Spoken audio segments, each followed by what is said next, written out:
Good morning, everyone. Thanks for joining us here. Apologize for the late start. We had some technical issues to work out, but we're all ready to go now. Welcome to Freeport. Welcome to our council chambers. My name's Dan Pilch. I'm the chair of the Freeport Town Council. And this is a really, really exciting time for me to be in Freeport and for everyone else to be in Freeport as well. We're going through a lot of revitalization, a lot of rebirth, a lot of rebuilding, and new building. So it's been a lot of interesting things. 2 years ago, we all looked around and we weren't crazy about what we saw. We saw a Main Street that was dependent on retail outlets with a lot of empty storefronts and not a lot of local residents walking up and down the street. So we had a hunch we could do better. The council invested some money in a new vision plan, and we got a great partner with a principal group. We've got Russ Preston here today from there, who was great in leading us on an inclusive process that accomplished sort of the holy grail of planning, to get 9,000 people to more or less agree on one common vision. So it's not without its tweaks and quirks and changes, but by and large, we have a vision that the whole town is pretty much aligned on. And now we're not fighting about what the vision is, but we're fighting about how quickly can we get there. So there's a lot of work ahead of us in implementing it, which is what I've been focused on lately. I'm thrilled to be here with this group of really talented and accomplished people. I've had the pleasure of working with them over the last 2 years. And I'm humbled by their expertise, their experience. I think you will be as well. I'm sure you're going to have a really lively and productive conversation with them. But as impressive as the group is, they're all going to be gone sooner or later, as will I. Others are going to come in and fill our shoes. Didn't expect that to get a laugh, but I like that. It's it's hard to convey the personality of a town, especially one that's as old as Freeport. Places last longer than people. So each place has an identity that lasts past generations. And like many small towns, Freeport's identity is one of community, a place where neighbors look out for neighbors and visitors, a place where a trip to the market usually lasts a little longer because you have to stop to say hello to a teacher or a neighbor or a friend or a tourist.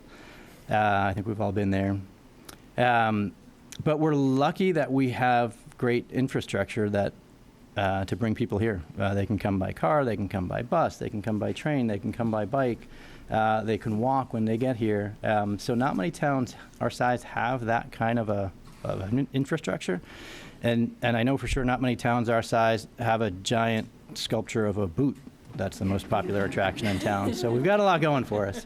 So it's undoubtedly a unique place with a wonderful community. And I feel like with all the versions of Freeport that came before us, I know we'll all be contributing to the next version of Freeport that's going to last longer than all of us, no matter how hard we exercise. So I'm excited to see what happens. And this is a really big part of what happens next. So this is a great excuse for us to be together. I'm going to stop talking because we're already behind schedule. I'm going to turn it over to the Executive Director of the Greater Portland Council of Governments, who helped put this whole thing together. Congratulations on saying the name right. That sounds like it actually rolled off the tongue. Been practicing. Yeah, well, thank you, Dan. I'm Christina Egan. I'm with the Greater Portland Council of Governments. Just say it one more time so people know. We help bring cities and towns together to do things that are really important for the region, to try to meet the challenges like the pandemic, look at the economic opportunities ahead.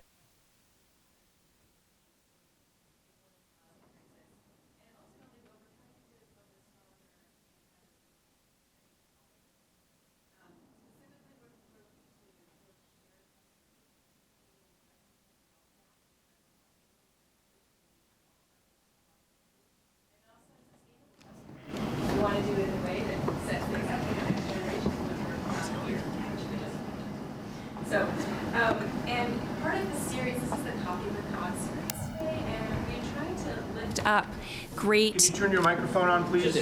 Oh, I'm sorry. Thank you. Everybody remember, push the button when you're going to talk. Thank you. All right, thank you. Okay. So we try to lift up great examples throughout the region of good work that cities and towns are doing. And I'm so excited about Freeport. And Mary was telling me that you had over 100 people at the most recent workshop getting input from all of the residents. And I'm curious, how many of you here are Freeport residents? You could raise your hand. Great. And how many of you are here from other parts of the greater Portland region and are seeking to learn what Freeport's doing? Fantastic. Wow. I think it's going to be a great program today. And I just came back. We're sharing it with Scarborough Downs. Dan Bacon is going to talk about the exciting work that's happening down in Scarborough. I was able to tour that a couple weeks ago. And yesterday I was in Wyndham, and I saw their $22 million investment in wastewater in the downtown, which is going to be transformative for their village. Gorham is doing some fantastic things. North Yarmouth has been trying to zone for more housing in their downtown. And Wyndham is also putting in a wastewater system. So I think there's a lot for towns in the surrounding region really to learn from the great visioning work that the town and FEDC and Principal Group have led. So the last thing I'll just say is that what happens here is really just a continuation of the New England tradition of building strong villages where people can walk and visit businesses and also live and play in the downtown. And this work is also probably going to result in some great housing development in the downtown of Freeport, which will help keep the businesses alive kind of 24/7, which will be good because it will help even out what's happening with the tourism dependency in the downtown. That housing challenge is one that's shared throughout the entire region. We don't have enough enough places for our workers to live, our families to come, and it's resulting in a real crisis for our economy. And it's also resulting in people choosing to live further and further away from where the jobs are, which worsens traffic and also increases our climate change emissions. So this is a really important thing that's being done here that has links to equity, to climate, to transportation, and ultimately to where people can live and start their families. So very excited to be here. And I am happy to pass this off to Russ, who has brought his talent and his vision to our town. Thanks, Russ. Hi, everyone. So we're on Zoom, too, so I'm going to use a mic and a remote, and hopefully I'll be able to do that both at the same time. So good morning, everyone. I'm thrilled to be here. It's been probably 5 or 6 months since I've been in Freeport. We miss everyone here. This was a really exciting project for us to take on. And I want to take you through the story very quickly so we can get into discussion. So this is a 2-year story in maybe 12 minutes. So hold on tight. A little bit about us, though. So Principal Group, we're based in Boston, but we've had an outpost in Maine for almost a decade. We get put in rooms like this. We get asked to have really tough conversations with communities throughout New England. And they ask us to come help them create an authentic place for their future and for their next generations. And this is something we really have fun doing, because for us, this is not a scary process. This is something that we realize over time, after doing this for more than 20 years, that the more people we plug into this process and the more people we get excited about it, the plan becomes better. And ultimately, it's the people who are going to bring the plan forward and create that great place that you all want. So the things that we do often are just to inspire people to action. And we take places that are underutilized and largely auto-oriented these days and try and organize them around people. And how do we emerge as a better place collectively? And then we give them the tools to go out and do that. So, this is one of those communities. And we've done this throughout New England at every scale, from rural to downtown Boston. And Freeport, I think, was fascinating for us because it actually has big city infrastructure with a train station, that's inner city. And it has small town character and community and access to fabulous outdoor spaces within a short bike ride or run of downtown. And I think it's also within the sort of regional pressure cooker that's Portland right now that I think is an opportunity, as well as something that could steer the community in the wrong direction if they don't get ahead of it, which they're doing. So it's a fabulous sort of sense of time here with Freeport on how this is coming together.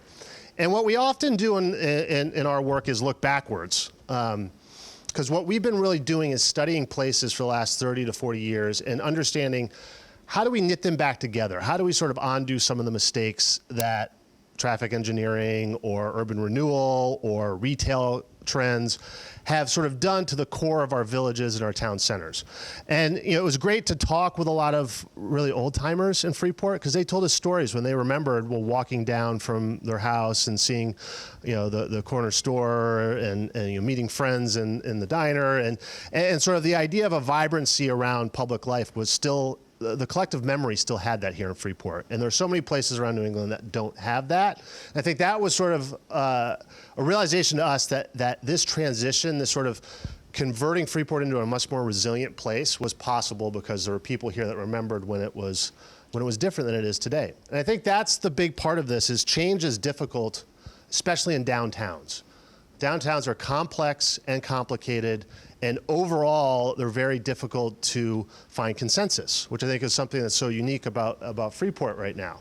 But they had strong goals from the get-go. I mean, we came into this, and the folks that were involved had already really set the stage well, and there was a collection of really shared understanding of what they wanted to do.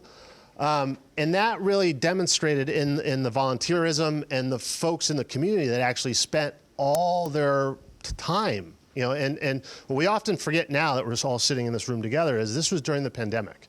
This was, we started this conversation in 2020.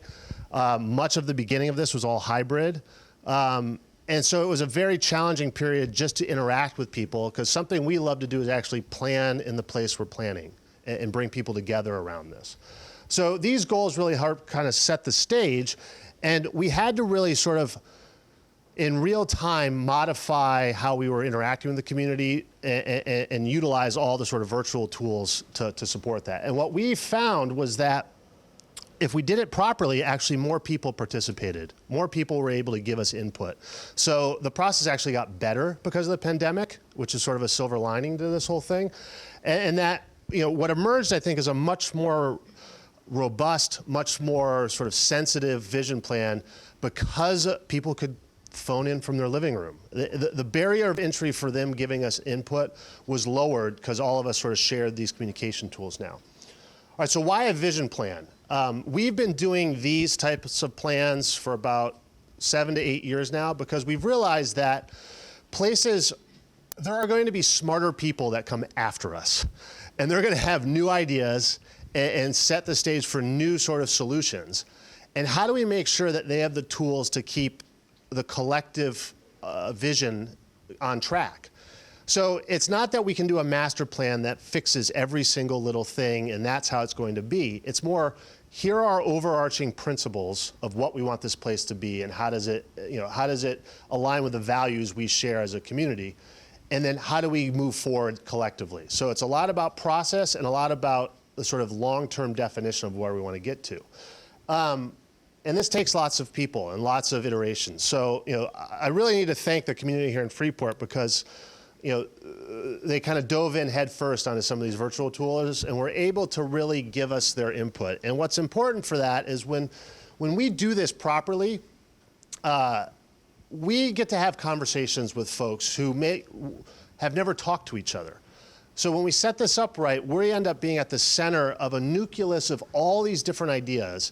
And what oftentimes emerges is some solution because someone has never talked to someone else about something. And we can sort of, if we're paying attention, we're listening, all of this sort of noise starts to very quickly become a signal. And there's sort of a click point in these planning processes where we start to say, oh, look, there's a solution no one's ever thought of before. So what's emerged here in Freeport is this sort of collection of guiding values and sort of visions for downtown.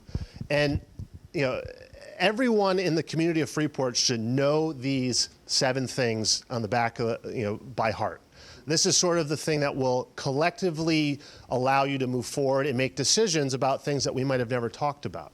Because this is going to guide the plan forward and sort of be the foundation for all the sort of decision making going forward. And oftentimes when we do this, these principles are different depending on the community and what their values are, but they're reflective of where we want to take this place from here forward. And I'm sorry, the screen here is a little washed out, but this is Freeport today. And a lot of folks always, we get into a debate about where the project boundary is. Don't spend time on that. It's a fuzzy line. It's sort of the idea that we build places around how people walked and how people got around. So there's this idea of a neighborhood that's 5 minutes from center to edge. And when we look at Freeport, it's almost a perfect neighborhood. It's downtown. So for us, when we actually started to plan, the edges got very blurry in certain areas. And I think that was okay, because what we wanted to do is sort of inspire a vision and illustrate one potential way that could get there. And this sort of emerged after illustrating it many different times to say, well, is this what you mean? And what we do is we listen, we then show people pictures or words or numbers to say, is this what you mean? And we do that iteration a number of times throughout the process. And over the course of the 2 years, we did that over several sort of turns so that we were able to refine the thinking around the plan more and more. So everything's organized around these sort of defining principles for the plan. And here, I think Freeport if you just look at their McDonald's, they understand they want to look like a New England village. They want to feel like a quaint New England village. And I think that has other ramifications for community and for larger sort of the sort of social good of the town. And for us, it's often looking at, well, if you're measuring more of your parking than you're measuring more of your kids walking on the street, you might be measuring the wrong thing. So there's this misalignment in a lot of towns around what you measure matters. And if you're not measuring how people are walking, how they're biking, are kids happy downtown, and you're measuring spending more time on parking, you might want to reevaluate your priorities. Because what happens here is you start to focus on the wrong things. And what we found is that if all of that parking transitioned to places, you'd have a much more resilient downtown. So you have to manage your parking. I'm not saying don't pay attention to it at all. I'm just saying that that's one component of these very complex downtowns. So you have to look at all of them and sort of balance them collectively. So, looking through a lot of the input, people understood this inherently, that downtowns are about people. I think that was a benefit here in Freeport, that they sort of we didn't have to convince them of that. And I think so many towns and villages throughout New England, and just the work we are doing, recognize this, that we need to have places for people. We need to have places for 6-year-olds and 65-year-olds, and across the spectrum. So what we like to do when we get to a certain point in the process, when we kind of understand what the values are and where sort of the big vision is going, we start to illustrate that and say, well, here's Depot Street. Is this a place that could one day be a neighborhood residential street? Is this the vision you'd like? And we do these sketches and these cartoons to start to have a visual dialogue, because a picture is worth 1,000 words. And what we find is that, oftentimes in New England, we're lucky because we have these patterns, these traditions of building communities. And we can just look around the region and say, well, is it like this or is it like this? And you can very quickly see here in Freeport what folks liked and enjoyed and what they did not. So that allowed us to sort of build a collective understanding of what, when we do a cartoon like that, what it might actually feel like in the real world. And then what we've started to do here is sort of talk about how that character that people are resonating and how they want it to feel and look on the street level, how does that translate to regulations? And what are the sort of place types that you might want to put in place that could affect zoning? So this is a character map of downtown. And what you see here when you start to look at this is that it's made up of a bunch of different pieces. And what we find when we do works on downtown is that they're sort of like a pointillism painting. The character is very mosaic. It's very mixed use. This is the sort of most energized place in a town. And, contrary to, well, it's all single-story commercial. It's very different. When you want to think about how a place can be resilient and stand the test of time, it has to do a lot with the types of uses and the character that's there. Now, this is what started it all, is, this sort of, vacancy blip here that you see in the pandemic. This idea that, as Freeport has evolved over the decades, it's become a weak ecosystem. It has too much of one thing, so if that thing starts to fail, downtown might fail. And what we find is that downtowns have to have lots of things going on so that if something falls off, something else can come in. And there's this equilibrium, this sort of balancing that happens. So, when we started to map this is actually where the vacancies are. You can very quickly see, well, wait a minute, what's the problem? And I think when you start to look at the sort of physical characteristics of downtown, we realized that this vacancy perhaps has a lot to do with this being a suburban model of retailing that's in a New England village. And there's an incompatibility there, and there are numbers of centers like this that are designed throughout the country that are struggling. So this is sort of a symptom that's not Freeport's fault. This is a larger trend that's affecting this particular place.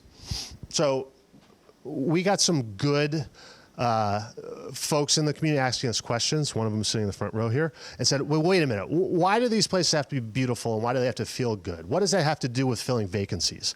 And what we started to try and diagram, because this is a very complicated idea, is you want to start a kind of flywheel in downtowns. Something that is self-supporting, that will continue to build on itself once it gets going. And you can enter into this flywheel at any one of these points. But here in Freeport, we sort of said, well, look, you have a great Main Street potential. Make that street someplace that people will drive here to stroll, to just walk. The French have this term flaneur, where you're not doing anything, you're just walking the streets. And that's something that people used to do for recreation. So make your Main Street something that people want to stroll on. And then that creates a buzz. And local businesses, someone who might have a really good shop, 2 towns over says, you know what? That could be a good spot for me to expand. I'm going to go check that out. So local businesses are attracted to these places that are compelling to spend time in. And then sort of say, well, the landowners, the folks who actually control the real estate, they have to be brought along, because someone might be holding out for that, golden parachute triple net lease from a credit-worthy tenant, and they're living in the past. So the idea that you have to sort of bring the landlords around to say, look, you might actually long-term create more value for yourselves if you support these smaller businesses. They might be more work, and here, we'll help you with that. And there's programs and sort of tools to use on the economic development side to do that. And then you need people who are actually programming it. Because if you have public spaces that aren't active meaning someone's starting to think, how do I bring people together in this public space and start to reimagine it, you need to do that. Because placemaking is a verb. It's actually going out there and doing things. And the folks here in Freeport did a fabulous job of that. And you need organizations, you actually need people to do that. That's not just a plan or a document or a program that's on a website. It's actual people spending time programming and producing those things. And then the residents. And this is the biggest thing, is why towns are so important. Downtowns are for the entire community. So you have to get the residents involved. There's communication, there's marketing, there's sort of a way to bring them along. And you need to sort of say, look, if you want this to be better, shop downtown. Come downtown. There's a little bit of peer pressure, and that started to happen here in Freeport as well. And then, this is the idea that this continues to just build on itself. And I began working in downtown Providence over 20 years ago, and I've just seen this sort of flywheel happen down there, and now it's a fabulous downtown that used to be vacant. And we've seen this in a number of other smaller communities we've worked in. So going back to this sort of puzzle around vacancies, well, how do you sort of transition these buildings to a more compelling place? And sort of you look at this, and this is sort of a cutting edge retail planning in the 1990s. You sort of say, okay, well, let's go back to a European piazza that's pedestrian focused, full of food and beer and drinking, and sort of something that the community is telling us we want to have someplace like this in town. And this sketch, is not our best rendering. It's not a sort of photoreal thing, but it's an inspiration for folks to latch onto. And this gets us to, well, how do people come to downtown? And I think if you're not thinking about how your downtown connects to the larger community, you have to. Because everyone within a 10-minute walk or 15-minute bike ride of downtown should think of themselves as residents of their downtown, that they really get to participate in that community and that town center. So here, the folks here in Freeport have done a fabulous job of mapping all the potential trails and path connections into downtown. We just had to knit that together at a scale that said, okay, well, don't let DOT screw up that intersection, because this path is going to come in right there.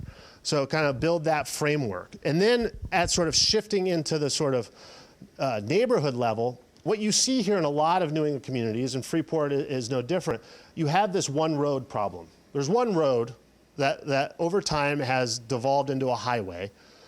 And you don't, what you see, there's these signs in New England called thickly settled. There's a reason for that. So you want to actually make your downtown feel thickly settled, so that when you come into town, if I just want to go through, there's shortcuts.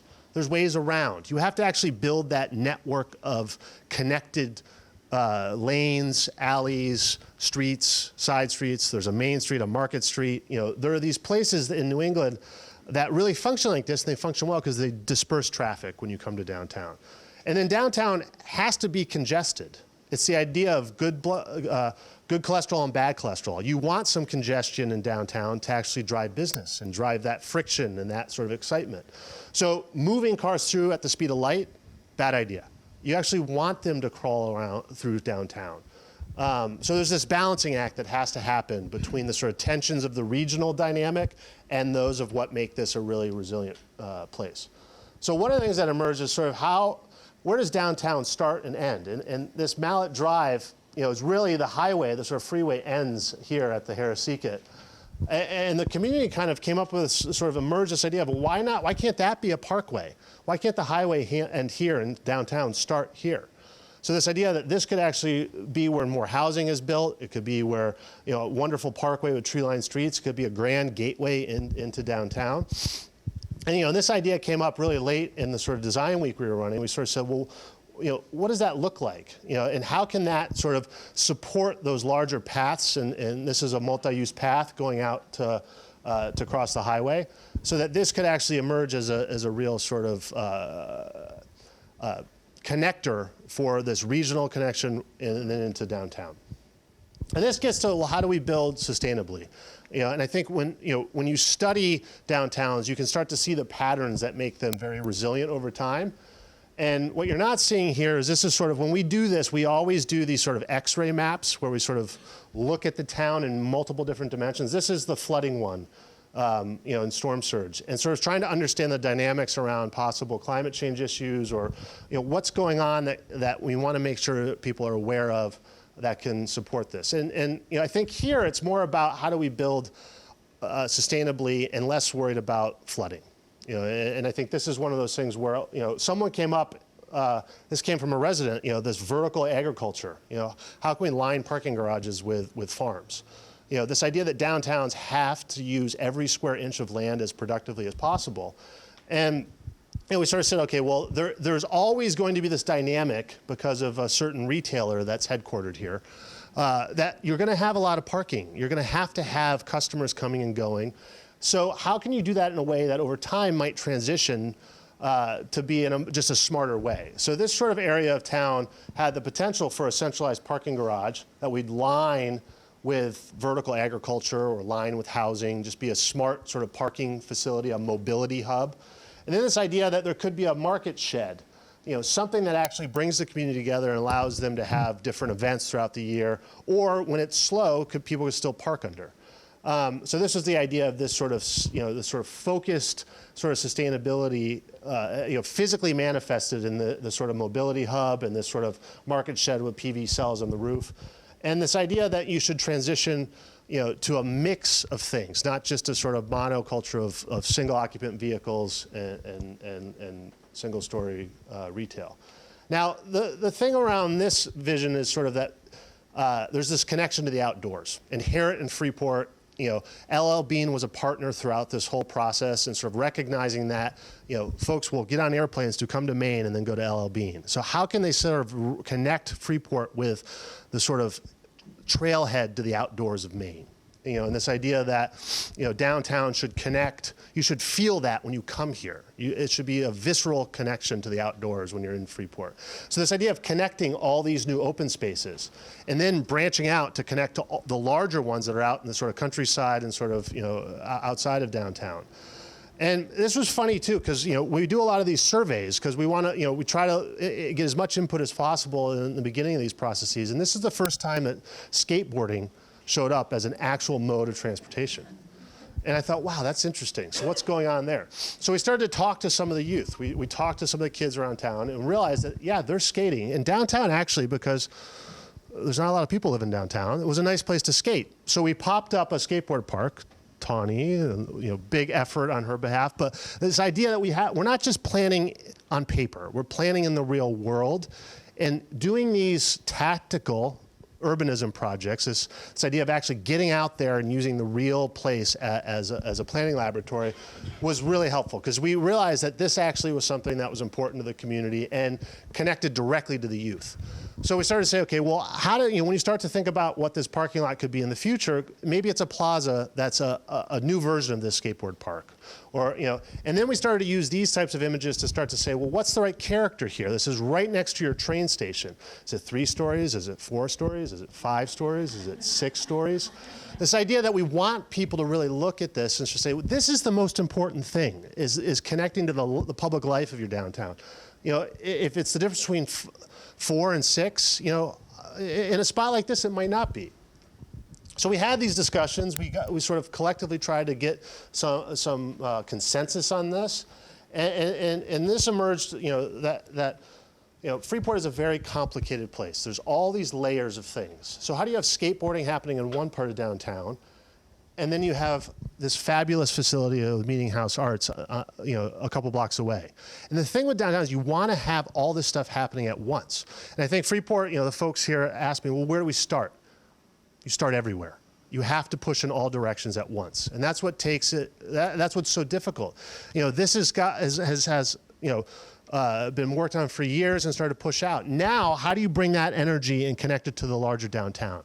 How do you get a public art program going? How do you have murals? How do you sort of make the arts in Freeport a platform for all of downtown? So this idea that you have to sort of think about all these layers at once, and this sort of park that.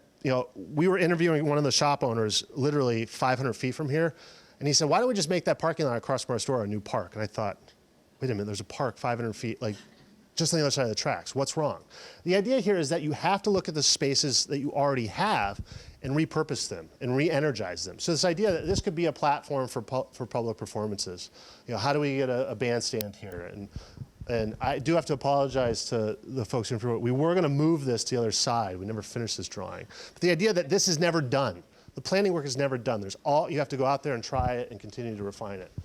All right, so this is the last chapter, and then I'm going to be done. But the downtown for all, that this has to connect with everyone. And the thing in Freeport that really hit home is that it's a main street.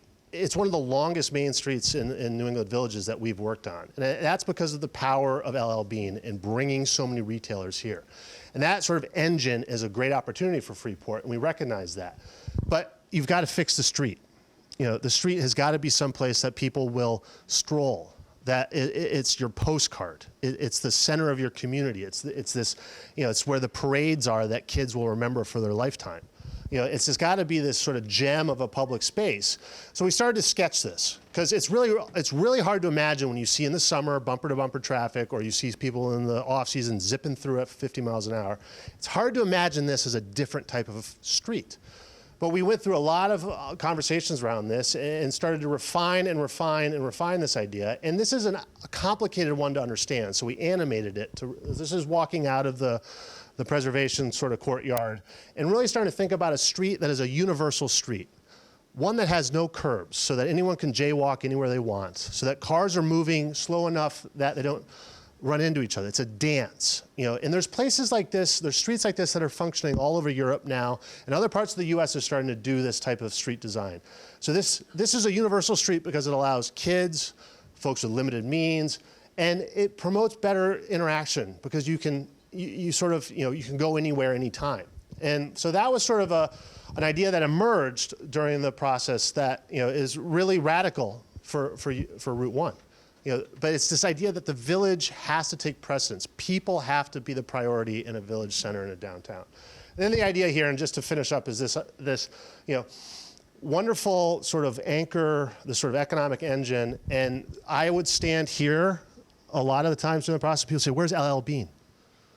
Well, you're right in front of it. So there's this idea, there's this disconnect between sort of the civic center, the economic center, and this 100% corner. So we sort of said, well, if you're going to use this universal street, open it up. This is the plaza, this is the square, this is the town heart. And then this is the trailhead, that marks where the great outdoors to Maine starts here in Freeport.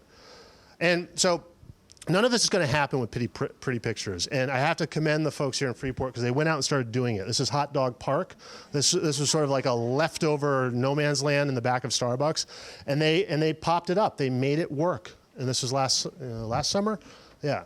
So you have to start now because the plans won't do it themselves, and you have to do it for the future generations.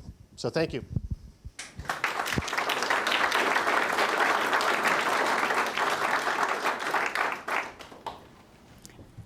Hi, I'm Mary Davis, and each time that I watch Russ do this presentation, I'm reminded about how the work that we as a town put in to choose the right partner is really important. You can see the output that not only Russ and the town residents and the businesses and everyone put in, and just a big shout out and thank you to all of the people who helped us to get this into place. It literally was hundreds and hundreds and hundreds of hours put into this by residents and folks, so it's important to have the right partner. When we went out and started looking for a partner to do this, we knew we were in a little bit of economic trouble. And so we knew we needed some external help, and we knew we needed external help who could bring to us a new perspective and sort of speak truth to perhaps what we knew what was going on, but it's hard to see it when you're embroiled in the midst of it. And so we wanted external expertise to help us. We also wanted it to be a very inclusive process. We did not want this to be a top-down process. We wanted this to be an inclusive process that included the town and many different experts, some of those experts that you'll see here on the panel today. And we knew it was time to get people involved. So I'm happy to manage a panel for you today to bring more expertise to you, to have this inclusive process also include you. We'd love to have you involved in showing you what we've done, why we've done it, and have you ask us questions. So we're very happy to be here today to bring that to you. We'd like to have the panels, and I'm going to have them introduce themselves. We'd like to have the panel members give a bit of information about what their expertise is and bring it to us. And then I'd like to open it up for questions in the end. We have about 50 of you here and about 20 folks online. So we have a lot of individuals. We'd like to give you time to ask questions as well. So here we go. So first what I'd like to do is, panelists, can you just introduce yourselves, and then we'll kind of start up. Hi, I'm Tawny Whitney. I formerly was on the council and actually had the privilege of interviewing many different consultants with Mary Davis, and it was an easy way for us to make the decision to go with Russ, because what was really important to us, and we knew what would make us most successful, is if we brought the community together, and Russ had the best reputation for that, and you can see that in his work. So I was on the council when this initiative first began, and then instead of taking 3 more years on the council with late night Tuesday night meetings, I shifted over to become the executive director of the Greater Freeport Chamber of Commerce to continue to do this work and really focus on the downtown, which ended up being my favorite part of being on the council. So thank you. Thank you, Tony. Dan. Hi, I'm Dan Bacon. I'm a resident of Freeport. I'm on the Economic Development Corporation, and I've actually worked with Russ in the past. I was a longtime planning director for the town of Scarborough, and in my day job, I'm currently working on the Scarborough Downs project. I'll speak about it in a little bit. I'm not an expert on Freeport history, but we're maybe about 200 years behind Freeport in terms of development and evolution. But we're designing and building, trying to design and build a authentic mixed-use community, and I can speak to that a bit. Excited to be here. Thanks. That's great. John. Yeah. Hi, I'm John Egan. I work for the Genesis Fund, which is a small community development financial institution. That's a mouthful. We often use plenty of acronyms in my line of business, CDFIs. Another way to describe it is a nonprofit, mission-oriented lender. Genesis Fund provides capital as well as technical assistance for affordable housing and community facilities for things like childcare, charter schools, health clinics, senior centers, those kinds of things. Genesis Fund works across the state, and I do technical assistance with communities as well as developers. I'm going to be in Bodenham tomorrow night. I'm going to be down at UNH on a panel on Friday, working with St. George. So we go all over the place, and it happens that I also participate in the process here in Freeport. I'm a resident, and I'm also on the town council. Thank you, John. Patricia. Hi there. My name is Patricia Quinn, and I'm the Executive Director of the Northern New England Passenger Rail Authority. And we are a quasi-government agency that actually holds the agreement with Amtrak for the operation in the Amtrak Downeaster service. Our role as a state partner with Amtrak is we provide the funding for the service to operate. We also do the marketing for the service. We manage the food service, and we coordinate all of the 12 station communities along the Downeaster route. And we actually worked with the community back a little over a decade ago to get a grant for $38 million to upgrade the line and to extend Downeaster service to Freeport and Brunswick, and are happy to be part of your community. Thank you. Thank you. We're happy that you're here. We love having that train station. Okay, I'm going to pose some questions to the panel members, and again, write down your questions because we'll ask you at the end to add into them. So, Tawny, talk to us about the retail trends in Freeport. What got us here? How is it without housing? Tell us where we are on the retail. Well, retail has certainly changed. First, of course, we saw it with the Amazon effect in Freeport, and then second, we're going to feel it with COVID. And so it was at that point that we knew that, us trying to Band-Aid this town together wasn't going to work, which was what incentivized us to find an expert to kind of help us lead down the path. Things were changing over time, and we were our vacancy rate was only increasing. So what we realized is that with retail changing, our traffic patterns are changing. We were no longer having 2 million people come here, and it's reduced now to almost half that. That we needed a different look. We needed to figure out who we were going to be, and we knew that the only way we could do that was to gather the voice of the community and have an expert like Russ lead us through that. What we realized is that we wanted to be experiential. We wanted to have a different look. We wanted to be a third local, a third regional, a third national. So keeping what we have, we don't need to no longer have the outlets that we have. A lot of people are still going to come here for that reason. But when they get here, we want them to not only experience those outlets, but experience a different kind of Freeport. And so what we also heard from all 13 consultants is if you want a downtown that you can support commerce, you need downtown housing. It really wasn't that long ago that Freeport had downtown housing. It was as short as 1980 when we actually had, and Russ showed some buildings, where we had retail on the first floor and the second and third floor. We did have 3-story buildings here. The third, those 2 stories had housing. And so it was that commerce that supported commerce, those people that were getting a cup of coffee in the morning and having a beer at night. They were frequenting the shops. I've even learned for some of our elders that the downtown residents actually had to use their cars once a week because everything they needed was already downtown here. And so that's what Russ is pointing to. If we're going to have a congested downtown, we need the residents to support it. And if we can have more of those residents living downtown, then we're sure to have success. So it really is going back to the way that Freeport used to be. Sometimes people get a little nervous about growth and change.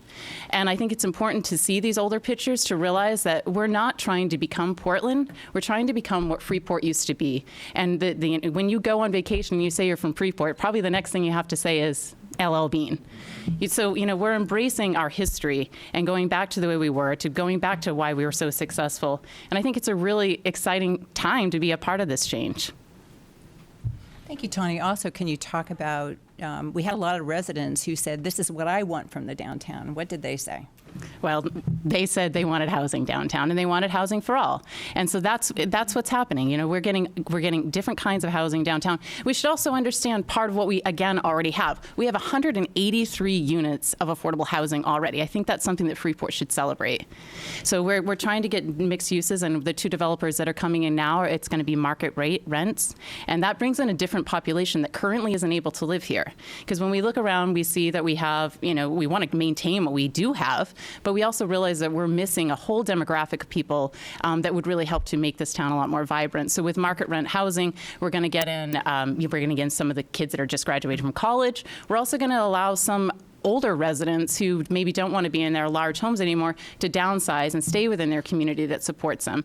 So again, it'll give us a mixed use of different residents living downtown that currently aren't there. And maybe even get us some more restaurants.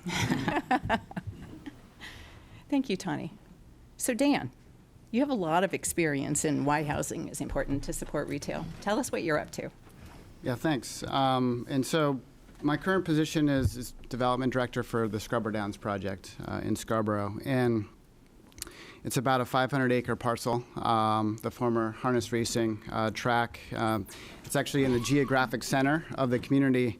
And something Freeport has that Scarborough, a more suburban community, doesn't have is a historical kind of mixed-use town center or downtown. So for the past 5 years, the development team that I'm working with has been focused on building this mixed-use development, really from ground up. So we didn't start with the framework that a Freeport has in terms of infrastructure, retail, housing, albeit maybe not as dense as it should be in this community. And we really started from scratch with residential. Residential is, we think of it kind of as the base flow of the project, and was necessary to draw people, to activate the project in terms of infrastructure, to have people living there. One advantage we have over Freeport is we kind of had a clean slate, a blank canvas. So we started the project 5 years ago with sort of an intentional approach to having a wide mix of housing. So we didn't just start developing single-family homes. That would have been the easy approach in terms of market demand in a town like Scarborough. We started intentionally with a mix. So we have housing that's from single-family to apartments to senior housing. And what it's enabled is, and at a density that creates vitality, creates foot traffic. And what that's enabled is drawing in a lot of population.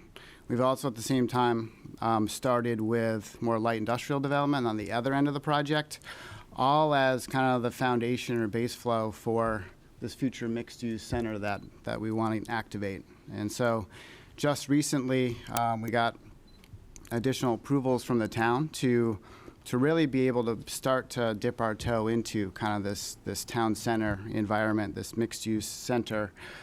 And the approval we needed, which was quite political, just given the amount of units that we felt we needed to start attracting retail, to activate businesses, was granted so that we can kind of begin creating, much like Freeport has, kind of that walkable mixed-use environment. And given the location of Scarborough Downs, it's in a way similar to Freeport, close to the highway, and there isn't necessarily a reason to come into the project. And so, there's not necessarily a reason without kind of the place of Freeport and LL Bean to get off the highway, at exit 20 or 22. So residential was really our baseline to get started with the project, and we think it's the key baseline, the key ingredient to get started with this mixed-use center, and to attract retail, to attract end users into the project that otherwise wouldn't come. I think with that, I'll certainly answer questions. Thank you. Dan also has a lot of experience in working with towns on ordinances and zoning and, all that framework that you need to be able to put housing and density in the places that you need it. Dan, what do you see is next for us? I think that the town's certainly on the right track. Working on this vision process, and it's already activated new projects. With the downtown visioning process, with some recent ordinance changes around, reducing setbacks and reducing, or I guess making more flexible the amount of density that can occur. The town's seeing kind of some initial fruit of the labor of that vision, and I think eliminating kind of older zoning approaches. Often you have it's all about maximums and units per acre. And a benefit that we have in our project is there's a lot of flexibility in terms of setbacks and units and design, which enables development patterns like we saw, 100, 200 years ago, way before zoning. And so going back to those kind of practices can really activate the type of development that Freeport's looking for. Thank you. Thank you, Dan. Dan was very helpful to help us work with Freeport Town to get some ordinances changed more than almost a year ago. And that has encouraged new housing developers to come and see us because we had already cleared the way. So thank you, Dan. Okay, John, now we come to you. Why is it important to support retail? How do we facilitate that new residential housing here? Thanks, Mary. I just want to start off for just a second. There was a lot of people that raised their hand that are not from Freeport or not a Freeport resident and are here for the educational and learning part. And so I want to just thank GPGOG for putting this together, but also to re-emphasize what everyone has been saying, that when you're going through, as a community, you're going through these steps. We heard lots of people say, we don't need somebody coming in from out of town telling us what to do. We know what we want, so why do we have to spend that money here? Why do we have to do this? And I think what you just saw in the presentation is a good example of why a facilitator, if not an expert, which Russ is so vital. And that starts with a listening process that the number one feature of the interview and the process for selecting principal was their capacity and reputation for listening. And you saw lots of data points on the screens about all of the inputs that they got. And that, to me, was a key that, okay, this is how we're going to go through the process of really understanding where we're going to go, understanding very well what we have. Some of what we have is not working. A lot of what we have is hidden and underutilized and not recognized. And most what we have is an ambition that we have to survive to go into the future because things are going in the wrong direction economically. So it's really important to recognize that a good facilitator is a listener, but they're also setting some of the gates out there for you to navigate around. And we have more to go through, but we've been able to, as a community, get to these discussions because we had someone who was making those encouraging us to make those bold statements. And that does mean change, which can mean a bit of anxiety, but it also means that we have to be open to new possibilities. And I think part of what we're talking about here this morning is the pivot from having such a retail focus, almost entirely focused on visitors coming in to give the vibrancy of our downtown, to actually returning to, as Tawny just said, where we were not even 50 years ago, where you could do everything you needed for the week, including maybe go to your job without using your car in downtown Freeport. I'm someone who wants to look forward. I think we need to be informed and learn from our past and learn what worked, but I think we need to be looking forward, and so the opportunities for experiences are what's going to get people to pull off the highway.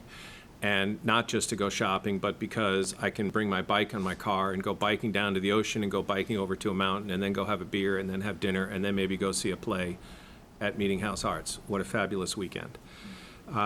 So my particular focus and passion for most of my career has been on housing and affordable housing and integrating housing into communities. And maybe this is an old phrase, but housing development is economic development. I don't think they're separate. In so many places in municipal government, you have someone who's working on housing and then you have someone who's working on economic development. And they may talk to each other whenever there's a grant program out. But they're lined up together very well. And you're hearing lots of examples, and you saw in the pictures and the slides how important it is to have residential occupancy in a vibrant downtown. That will change the tenor and profile of your business community. When people come home from work, have dinner, or maybe decide to go out for dinner, and then they want something to do, that's going to change and put a demand in place. And as Russ mentioned, somebody has an idea like, boy, there's now 100, 200, 300 people living in downtown Freeport, and there's a shop space. I'm going to go open my business there. So I think that's where it really becomes housing activity is economic development. And we're not inventing something that's brand new. This is,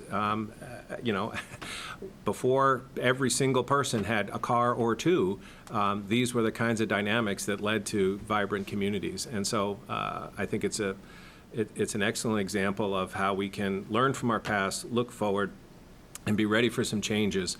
Things like 4-story buildings and 75 people living in one building. That's pretty new stuff for Freeport. We want it to look like it fits here, but it's not always going to look like something that was built 100 years ago. It might have to look a little bit newer. And I think we want to be mindful of that, and that there are a lot of people in our community who are looking for us to set the course and pave the stone going forward, and I think that's what this whole plan is doing. Thank you, John. John was chair of the council when we approved or voted to fund Russ. And I want to then say to John, what did you need to do to get this funded? Because this was a lot of money for Freeport to spend. I think the conversation that we had internally, or informally, I should say, initially through committees and some informal discussions with the team that was doing the interviews, was less on exactly how much the dollar amount was, and I'm not saying we weren't paying attention to the price quotes, but I think we were paying attention to, we have some momentum coming forward. We're ready to go. Who's ready to take that rope and pull us forward? And in talking with other communities that had worked with Principal, there was clear evidence, again, as I mentioned earlier, that this is a consultant group that was going to start with listening. And then, because of their broad experience, and as Russ mentioned, big towns, small towns, rural, urban, Maine, Massachusetts, because of that broad experience, there wasn't a lot of things that we were going to throw at them that they hadn't seen before.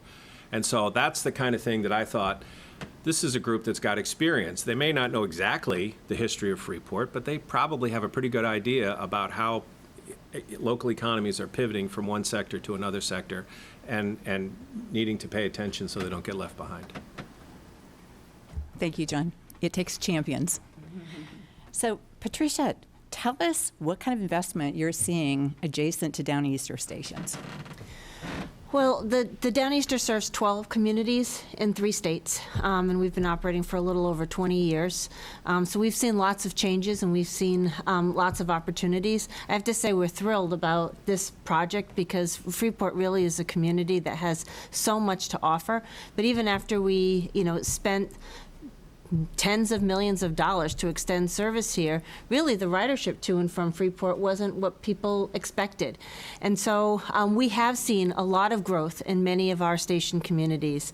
And I'll give a few examples. One is Dover, New Hampshire, has really had a complete renaissance with hundreds and hundreds of housing units, retail establishments, rebirth of a downtown, refurbishment and connectivity to trails and nature, and those things have really made it very successful, and it's a growing community. Saco Biddeford, another one, those old mills that for 10 years had the windows smashed out of them, and now to go by and see these beautiful apartment buildings that are completely inhabited is another one. And then look at Brunswick. Our station in Brunswick was a brownfield site. I can remember being there 15 years ago and sitting there on a Saturday afternoon looking at the weeds growing and just thinking this is going to be something someday, and now you go and it really is a community center with retail, with housing, and with even the town offices that are there. So I think one of the things we have seen growth in our communities, but really I think what we've seen is the most success with communities that have a lot to offer. And Freeport, I think, has been more one-dimensional up until in the recent past. And so by diversifying, by bringing in housing, by bringing in different types of arts and culture and commercial, it's really going to make it a hub and a real attraction for people to come here and for people to live here. And we're also kind of trying to respond to this as well. We currently have a $23 million project in Wells, which we probably don't realize has a lot to do with Freeport, or really is going to have a lot of impact on Freeport. That over the past 20 years, more than 85% of the people who travel on the Downeaster either travel to or from Boston. And so about 5 years ago, we started thinking about how we could diversify our own ridership and really not just be the train that takes you to or from Boston, but the train that can take you from within Maine. So this project that we have ongoing now, in a couple of years, will enable us to add another round trip that's going to start out of Brunswick in the morning, early in the morning, get into Portland and then into Wells, and then come northbound. So people can get back and forth to the greater Portland region, to Freeport and Brunswick for morning and afternoon commute time, so people people can get back and forth in a day to add more service. Because the first train doesn't get here northbound in the morning until noontime now, approximately. And so this will enable people to get here at 9 o'clock in the morning, come from the south and come in, which will really create lots of opportunities for people to live here, be able to get back and forth to work in Portland, to go to morning doctor's appointments, to do some shopping, and vice versa. So really to kind of diversify that whole marketplace. So we're super excited about that, and also looking at relocating our Portland station so that the station in Portland is much more convenient for people to get where they need to go, to reduce the travel time so we don't have to back into another station, and really make it so that the service not only is, again, Boston-centric, but really is serving the people of Maine. We work very closely with our station communities and have worked closely with Freeport, but as you kind of are going through this new rebirth and repositioning of yourself and reimagining, really want to be supportive of what your economic strategies are and be here to support those. Because the Downeaster, again, connects us to each other, but it is also part of a national network. And I was happy to hear you mention that as an amenity, because it really is more than nothing to be part of a national transportation network. It puts this community on the map, just like LL Bean does. I think Amtrak does too, because somebody can live here, get up in the morning, get on a train, and can be in Washington, D.C. in the afternoon and never have to go outside. So, thank you. Thank you, Patricia. I love the excitement. Certainly, as we were doing kind of the asset maps of what we had in Freeport, the train was definitely one of our large assets, perhaps underutilized for Freeport, but one that we know has so much advantage in the future. One of the housing developers that just recently came here, that is a big draw for him because he believes his tenants will be able to commute on the train as compared with getting in a car. So excited to see your involvement in Freeport. We want more. All right, so you've heard from us as panelists. Now I want to put it out to you for your questions. What do you want to ask the panelists? And also with Dan and Christine and Russ, any of us are available for questions. So put your hand up. And those of you online, please, if you can just put your hand up online. Please. And please, what I'd ask you to do is if you can go up to the microphone and speak into the microphone, that will help all of us.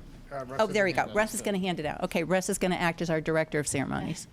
Thanks. Do you want me to stand up? Yes, please. Thank you. Hi. So thank you for that presentation. It's inspiring for someone who lives in the area. It's inspiring to see the vision for Freeport. One question for you is, going forward, how much of this is about tearing down versus building up? The new areas that you describe, mixed-use housing with retail down below, is that filling what you see as a gap from, and I'm speaking about the commercial side of things, is that filling a gap of what Freeport needs versus what we already have here with the commercial units? Or is there some of do the commercial units that are already here that exist, do they stay the same way that they are, or are some of those going to need to be changed as well to fit with the overall vision? Yeah, Russ, thank you. Use the mic. Thank you. No, that's a good question. So I can pull up the map again, but Freeport has a lot of empty land right now. It's just if you kind of walk out here, but the retail tenants would say, no, that's where my customers are parking right now. So a lot of the new vertical development is really it's shifting land use from accessory parking or public parking to mixed-use development or housing development. And shifting that land use means we have to sort of have a better parking management solution. And if folks haven't, there's lots of research on parking and how to manage that in downtown. And I think part of it is sort of changing the culture around parking in Freeport and changing the culture around transportation in general. So that's where this is sort of a complicated one. But if that, in some of the early projects, I'm curious to see where they're at with parking. But there is an oversupply right now, and it's just sort of managing that better. So that allows you to, one or two parking lots could go vertical very quickly and have very little or no effect on how parking is used in downtown. So that's kind of how the vertical development housing could get started. And then over time, parking structures are very expensive. So we oftentimes say, look, there's ways to manage parking before just building a structure. That might be the last kind of piece of the puzzle on a transportation sort of mobility plan for a downtown. So I think those have to go hand in hand. Now, in conjunction with that, the retail units that are here downtown, it's not that that's a complicated one, because a number of the buildings have been sized to work for retail. There's, whether it's a national tenant or a mom and pop or an independent, there's this, there's sort of all these standards that the retail industry has for how retail works. And to the nuance of the slope in the grocery store to make sure the carts all go to the back of the store. I mean, there's crazy stuff in retailing. That has sort of infected a lot of the buildings in Freeport. The problem with that is that they're not connecting to their customer base anymore.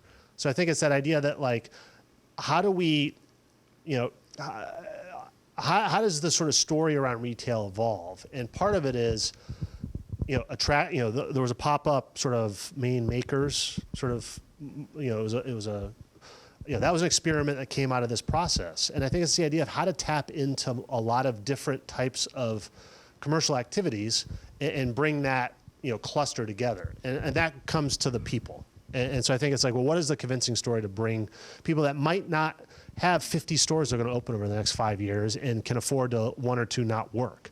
Like, it's a second store or a third store. So how do you convince those types of businesses to make that kind of commitment, and quite frankly, their livelihood is on the line, to open a store in Freeport? And I think that's the confidence building that the plan had to do, is like, here's this framework that will support you to make a risk on us. And I think that's the part of the puzzle, and the landlords have to have skin in the game, so it's them rethinking their leasing strategy and how they actually underwrite their leases, and so it has an economic component to it. And then it's also having someone out there recruiting these folks to come in and do that. So it's not the physical problem, because you look at the proportions of Main Street, and other than it being terrifying to cross the street, it's still a good Main Street. It still has good, there's some particular storefronts that might need little upgrades, or planters that are blocking storefronts. But generally, it's more along the strategy of how to connect to the customer base and how to bring more folks who might not come here. Right. And Russ, let me the one-third that Tawny mentioned is important. And I think that's, we oftentimes say, and this was from work I did years ago on Mashpee Commons down in Cape Cod, it was this strategy of every third or fourth storefront should be something different. So you're not seeing, 10 outdoor clothing stores in a row. That you're getting a local retailer, then a regional retailer, a national retailer, then a local. And when you come back a month or two later, well, one of those local ones maybe is gone and a new thing came in. So you're getting this sort of mix. So there's this variety that you only see in Freeport. Right. And Russ, let me add into that. I'm going to put Tawny on the hook here. This is a really interesting process, too, of the economic development director and the chamber working together to partner in getting stores here. So if you want to just do a brief story about how we got. Well, actually, we've got kind of one of the catalysts standing in the back, Chip Gray. Chip actually invited all of the landowners to a meeting to talk about this, because we had a narrative going that, oh, the reason why the vacancies are here is because the landlords are asking for too much money, and that narrative is false. They're actually working in some cases at a loss, and so yes, FEDC and Brett and I work hand in hand to sort of give the confidence to a potential a person coming in as to where we're going, and then the chamber can sort of hold their hand after they arrive. But it really is just, again, coming back to us working together as a community.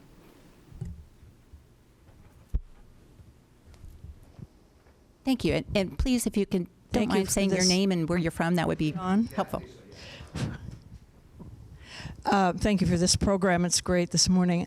I, too, am very excited about the role the train can play in development here. And what I'm wondering is, I don't hear much talk about transportation within the town. I think people come by train if they knew they were coming by train and they didn't need a car. Maybe they can't walk very far. Maybe they can't get up the hill. I represent a population that might not be able to do that. What do you think about the possibility of some transportation within town, easy to hop on, hop off, free, supported by local businesses, or a modest fee? I've been singing this song for a long time, so thank you for the opportunity to bring that up. What about transportation from the train around town so people can do more than the 3 blocks around LL Bean? Thank you. Okay, who wants to take that? Christy. So it's a great question, Kathy. Thank you. And we are like in this moment of incredible disruption in transportation where, you know, we have cars and we've had like bikes and you've got your feet. But now we've got something called micromobility, which are things like electric bicycles or skateboards and scooters, and Dan owns one that's electric. There are different ways that at the train station, or even there's a bus stop for the Breeze that's right outside of LL Bean, where we could offer kind of mobility devices that would allow people that can't do as much walking or traditional biking to be able to get around town. So I think there's a lot of opportunity. I mean, as Russ will show you with the picture of Main Street Route 1, you're going to need facilities that are going to keep people safe as they get around on different things. It's not that easy right now, I would say, to bicycle around downtown. Would you agree, Russ? Yeah, so right now it's really for pedestrians on the sidewalks and cars, but the picture and the video that Russ showed of using that kind of streetscape for all different kinds of mobility, it slows everybody down. You use the word, it's a dance. You can really get a lot of different types of things together if the cars are going slow. So that's the key, I think, to being able to get people around between the bus, the train station, which bring people in from longer away, but then also being able to get to some of the other destinations and some of the outdoor spaces too. Others? Well, I think your point is well taken, because last mile connectivity is something that's very important to us because it helps us with our business too. If people can't go to a place, if they can't get to their ultimate destination, for most people the ultimate destination isn't the train station, and getting up that hill. So I think that there are lots of unique opportunities, and right now, you know, one of the wonderful things when the train pulls up here, there are first of all friendly people who are there to greet the passengers, which is tremendous and a huge amenity. But also there's usually lots of hotel vans or local places, local businesses that will pick up their customers. But you're right, I think that's something that's definitely going to have to be looked at to make it easier for people to get around, and for maybe the bus to even swing through the train station parking lot and pick people up. Tawny? Yes, and one of the other, but again, with the benefit of surveying the community, one of the other ideas, to your point, Kathy, was actually to see what we could do with a trolley. And part of the trolley is not only the mobility issue, but it's also because oftentimes when people come to our Main Street, they don't realize the other assets that we have. So in order for them to come back more frequently, you know, if we had a trolley that you're going to hop on and you're going to go to the desert of Maine, or you're going to go down to the waterfront for for a lobster roll, or you're going to go out to Bradbury Mountain or Hedgehog Mountain, then it's going to increase your experience and it's going to make you come here more often. So yes, a trolley is something that we're considering. Yeah, if you have a follow-on, yeah. I may be wrong. Sorry, Ed Bradley. I'm a counselor, and I'm following this revision process as closely as I possibly can without drowning. So my question to the panel is this part of the revision process? I don't see it embedded in the revision process. Kathy raises a point that's been raised, but I don't see it adopted in the overarching view of what we need to do in order to increase experience. And I wondered if the panel could respond to that.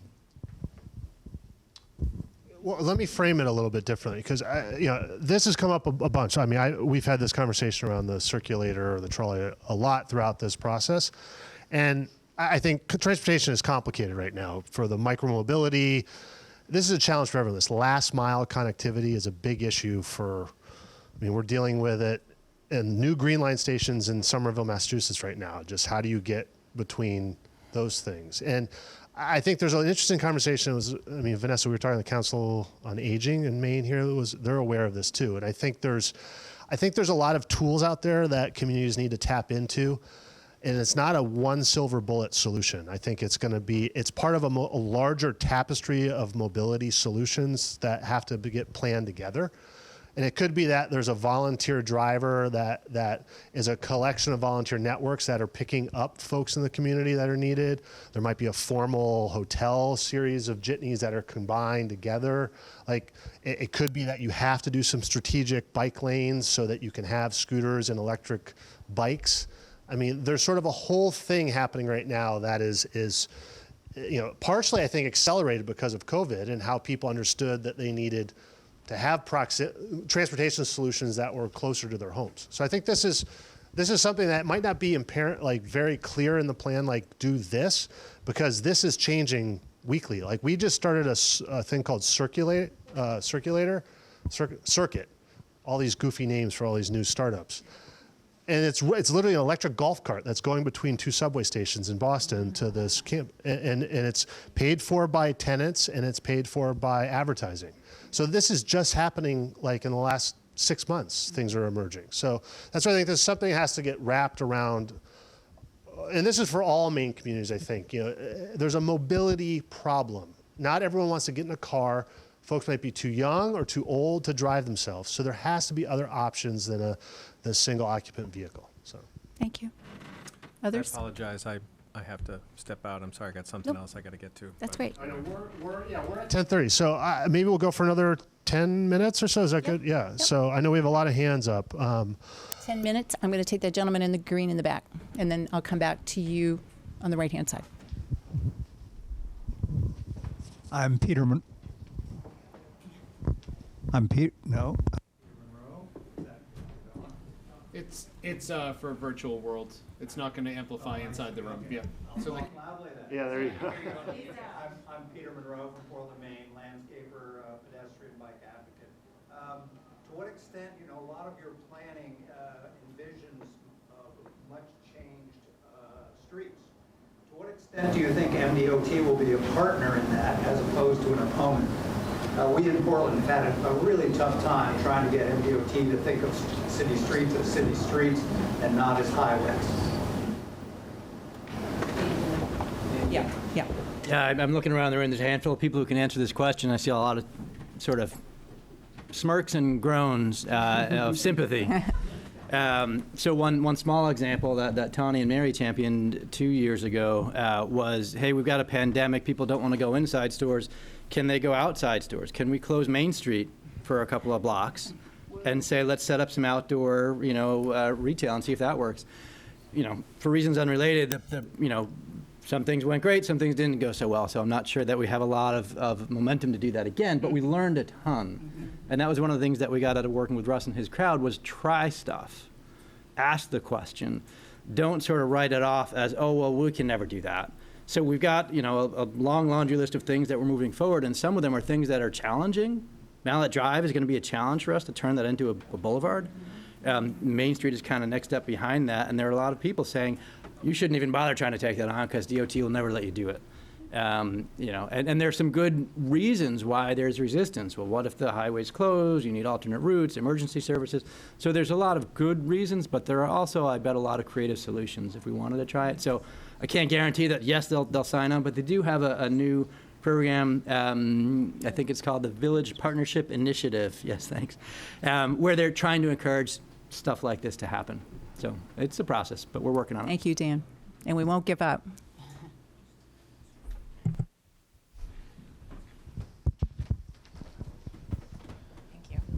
Good morning. My name is Mary McCran, and I'm a planner at Portland Forestside Development Company in the city of Portland. Planner there. I've been working on this project for a long time. It's a large-scale redevelopment project, and everything that Russ talked about this morning we've included in our redevelopment project right along the waterfront in Portland.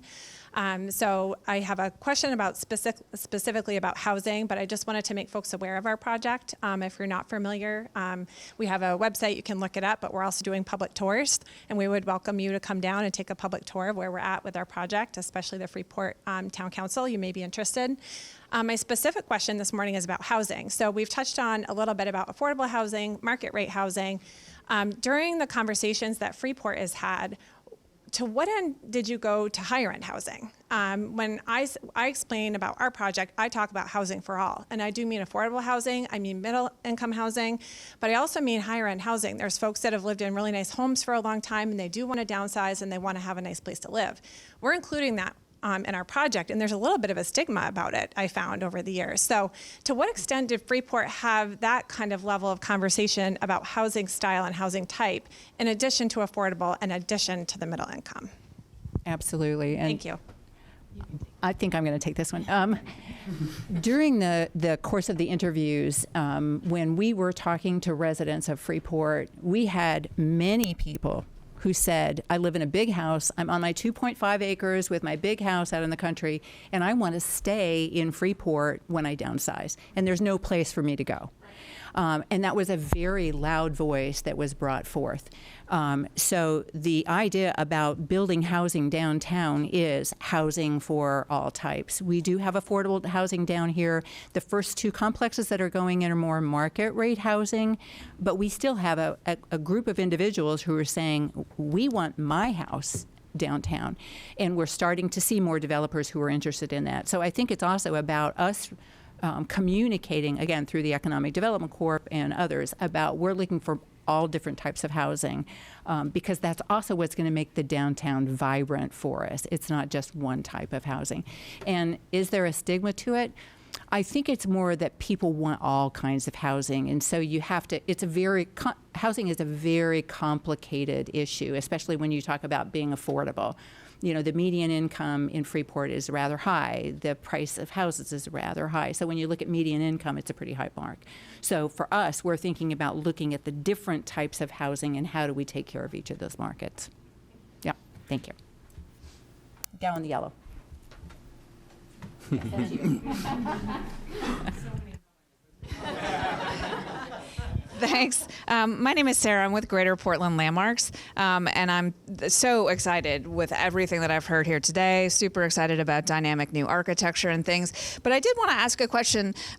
Freeport is a historic community. There's a lot of rich heritage and culture here, and I didn't hear anything about history and preservation today. So I just wanted to ask about the conversations that have centered around the existing history and building stock here and how you're going to integrate that into all these exciting new plans. Yeah, thanks. I know I was excited. I remember I grew up in Yarmouth, and so I remember some of the older LL Bean buildings. But anyway, we're just really excited about this, and so I'd love to hear more about how you're talking about integrating some of our historic anchors and some of the historic neighborhoods in downtown. That's great. That's great. I'm gonna have Dan start off with this. And Dan is saying you're gonna have me talk about this. Yeah, I guess I don't want to speak for the community, but one of the things we've talked about at FEDC is kind of threading the needle, in terms of designing buildings and encouraging development that's compatible and has the right character, the right street presence, fits into the urban fabric, but isn't trying to be an old building, and so. And I think we've with the first few projects that come forward, and I'm not on the project review board, but just as an observer, I think those first projects are doing a notable job in terms of threading that needle, where they have the right form and relationship to the street, but they're not trying to go back to the 1850s and replicate, much like the McDonald's, which was in a historic building, so that's a different matter. So I think at least FEDC's, or my perspective of it, where we want it to be complementary, but have the modern amenities, have the modern feel, et cetera, because I think that also will play to attracting the right tenants and having a successful project that also is more modern in terms of sustainability, and approach to building systems, which is just as important. Right. So. Russ, you may also have some thoughts. Well, I think it's interesting. So one of the first things we always do is we as sort of our knowledge gaining sort of research project, is we look at all these layers. Not just, I mentioned the climate change sustainability, but we also look at built assets, whether it's historic like formally protected, preserve both open space and building stock. And then we look at contributing buildings, like what might not be landmarked but might, and sort of like, and we sort of map all that. And, this image is striking because it sort of has a lot of the solutions in it if you really start to look at it. So it's there. We didn't show that map this morning. There's just so much we didn't show, but it's that idea that, well, what do you do with the library and how does that interact with things? And those, that's a whole other layer of this. And I think Freeport's different than places like Lewiston or Skowhegan where we're doing work now, where there's historic buildings that are underutilized or vacant, and how do you kind of reanimate those? That's not part of the sort of puzzle here as much as in other communities, but I think like looking back, here's a big model for a building that could actually inform some of the larger contemporary housing constraints that we have on these types. And that fit into the community then, So I think there's like looking back at the history is always helpful because there's solutions for some of the modern problems that we're dealing with now. Absolutely. And certainly there is a focus on retaining the lovely look of a downtown. We do not want to lose that. We think that's one of the assets that keeps people coming to Freeport. Thank you. Another question? We'll go this gentleman, and we'll come to you. I think there's two more after that. Yeah. My name's Tony Armstrong. I'm with SVN. I'm with SVN Commercial Real Estate, Portland. And I've worked a lot recently with larger housing development projects. You're calling it market rate. We sometimes refer to as workforce level rents, but it's one notch above affordable. And I don't believe in the leveling of these things. To me, it's all, having worked in this area for a long time, it's all one big housing market. And the more units you can pump into the workforce level or the affordable level, it's all helping out. But having said that, the projects that I've been working on recently, if they're Maine State projects, the whole competitive scheme to get the Maine State housing money is you got to have a TIF. Secondly, the projects that I've been working on more recently that are workforce or market rate, even those under the current circumstances sort of need a TIF to make them work in a lot of communities. And I'm wondering where the TIF thing has fitted into your discussions about how to do really mixed use housing in Freeport. Because I know you talked about these 4 projects.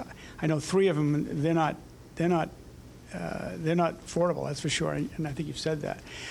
So I'm wondering if that discussion has come up and how you're dealing with it, and whether Freeport's talked about having TIFs for some of these housing projects.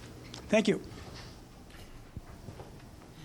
We're looking at each other. We're looking at each other because we're talking a lot about TIFs, yeah. Yeah, FEDC and the town council have both been talking about TIFs. We have a history of doing a lot of TIFs in Freeport. We still have TIFs that are currently in play. But we're now studying, does it make sense to do a new TIF? What should the boundaries be? What should the goals be? So there's a lot of discussion around it. Brett, the executive director of FEDC, has sort of sketched out a plan for us. There's a tremendous amount of potential. My hunch is that a TIF is a likely piece of the solution. I couldn't tell you the boundaries of it today, but it wouldn't surprise me if it was coming in the near future. We're also very inclusive with the Freeport Housing Trust, and they have taken an amazing leadership position in Freeport to help us get affordable housing. And there's just a discussion group that's including them. It's in the early stages, but yes, we are absolutely considering differing funding sources to help us get the kind of diversity of housing we need. Thank you. Raise your hand if you have another question. So we'll go here and then there. Hi, my name is John Finnegan. I work at the Bowles Company. I'm going to pick on Ben Devine's development just because I know a little bit about it. I understand that when he was working through getting approvals for that, there was a lot of community pushback. The presentation today, which was excellent, by the way, you guys talk about having dense housing built. Are you expecting a lot of community pushback when these projects come forward? Dan, you mentioned during the panel discussion that you've done a couple changes to different ordinances. Maybe you can talk about those briefly too. Thank you.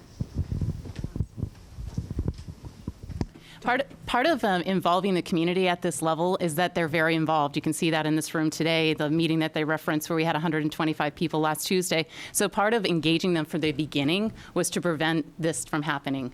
So we have been engaging them. They are showing up, and they're giving their feedback early in the project, and the developers are responding to that. And they're going around and they're taking different architectural shots of Freeport to make people more, like Dan was saying, we're not trying to create an old building, but we're taking some of the elements that make Freeport charming, and they are being part of those developments. So we are trying to push that so that doesn't prevent projects from happening. We know that Freeport is on the spotlight right now, and so we want to attract more development, not lose what we have.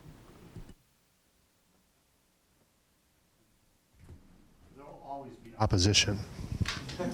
I think it's just having a collective vision so that you can have informed conversations when that level of detail gets there. I mean, we did these types of sketches because density is a key factor here, and setting the stage for those. Okay, well, how do you have that in a productive dialogue? And I think that's part of it, is kind of building a consensus. So. Brad Hanscom. I live in the city of Portland in what everyone would describe as a low-density suburban neighborhood. And a lot of people want to live there because they're going to have a family. They have children. They have young children. They can ride their bikes. They can spread out. What's going to be the selling point for people who generally prefer that low-density development? People with kids in a high-density plan such as you have. Sure. Yeah, go ahead, please. Yep. Okay, so density is relative. I think we should talk about it as proximity more so. You're in a place like Freeport, you have the potential. I think of an old Rockwell painting. The two kids at the candy store. There's a community here, and if you can build in a way that there's proximity between those families and the shop owner or the ice cream folks or the toy store clerk, there's a collective sort of civic sort of understanding that happens where they know each other's name or they see them walking down the street. That's something you very rarely get in the suburbs with low 4 units per acre or less. That's sort of that yes, you get open space because your kids can run around in the yard, but they might not have that social sort of interaction across a wide variety of types of people. Where I see this with my 6-year-old in our neighborhood, where he knows the guy at the bodega, he knows the dry cleaner. We're fortunate we live in a large building where he got to know some of the folks who are in their 80s who still live in the building. So there's this social sort of interaction that happens when you have a certain amount of people living in close proximity to each other. And I think that creates a richer environment for youth to be educated and have interactions. And what we're seeing in a lot of social science is the isolation that's happening in the lower densities, suburban auto-oriented type of development. The sort of public health crisis that are emerging out of that over the last 30 years of that type of housing is going to cause much more of an impactful problem going forward than I think any of us realize. So sure, I'm not saying don't live on a cul-de-sac on a 2-acre lot. I'm just saying there needs to be other choices for folks to live in other types of lives and have other types of lifestyles that we're not providing. So we're really providing that one avenue of a single family home on a large lot that's forcing you to own a car or multiple cars to drive. Or you might be lucky enough or fortunate enough to make enough money to live in an apartment in a walkable community. And I think there's this spectrum that we're completely missing. And this is not just a New England or a Freeport problem. This is a national problem that we're trying to solve. Can I just add one thing to that from the regional perspective? Turn your microphone on. Yeah, thank you. From a regional perspective, for a long time, what the housing market and the developers have been producing have been kind of single homes on 1 or 2 acre lots. And we have a lot of that in Freeport, and a lot of people are going to continue to live in those places and love them. What we haven't seen, and this is what Russ is saying, throughout the entire region, is much production of housing where people can walk to what they want.